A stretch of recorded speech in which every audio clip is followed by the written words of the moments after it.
troopers. Oh. I'm fat and I'm in a helmet. How'd you like that? Hey? I don't understand it either. It just started this way. Anyway, tonight I'm talking about, this is my big Friday night film, and I'm talking about my controller trolley. I've currently got all my controllers out. You can't see it here.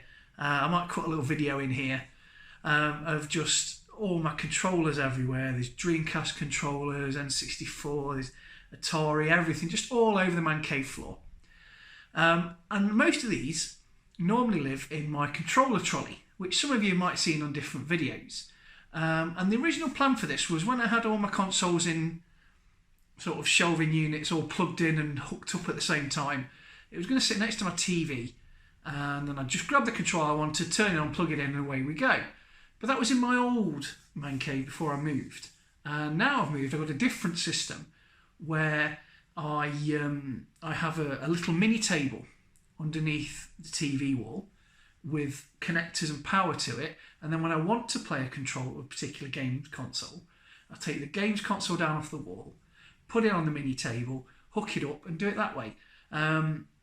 So that only ever one thing's plugged in, or even less. It's only if I'm playing, and then I can use all my mini, because there's a HDMI feed to that as well. So all my mini consoles like my SNES, my NES, my PlayStation Mini, they'll hook up on there. And then there's a male and female phono, so I can plug just about anything in, and VGA and everything. But it's like a little loom that comes down, and it's just got every connector on hooked up to the back of the TV, so I can just chop and change. So now the controller trolley is pretty much a display. So from the front of the trolley, you can see it's on wheels. I think it was originally like a bathroom vanity unit or something. It's obviously IKEA, and I don't think they do it anymore because I bought it from like the reduced corner of IKEA. But it's really handy for gaming stuff, and I had big plans for it, and I never really got around to doing anything with them, but we'll talk about those in a second. So from the front you've got 4 shelves, and they're adjustable, but they're sort of limited in adjust. You can start drilling your own holes if you want to, but the ones that are there are about kind of 8 inches apart, and they're 4 fairly large trays that take a couple of controllers each. And you can probably see on the side that there's some command strip stuck hooks, and I use them for PlayStation Move controllers and other things that are on a little strap, but most of the time it's PlayStation Move controllers. And then you can just see at the top the top door that's not on a hinge or anything, it just lifts off, and inside is normally things like Wii controllers that aren't hanging off the side, like I said, my NES mini controllers because they're quite compact, and I normally put things like dongles for Guitar Hero or my Tony Hawk skateboard, or like spare Bluetooth headsets, just little things that I need to know exactly where they are, and there's normally a couple of batteries rocking down there as well. So that's the front and the top of it. Around the back there's a big metal door that's got some metal clips on it for external hanging, headsets or Mario steering wheels, things like that. And then inside you've got a few shelves that you only get one metal shelf with it, which I find quite annoying because there's dots up and down the whole thing for mounting. So I cut some plywood and got some of those little pegs, and I've mounted a few shelves in the back there just to maximise my storage solutions on the trolley.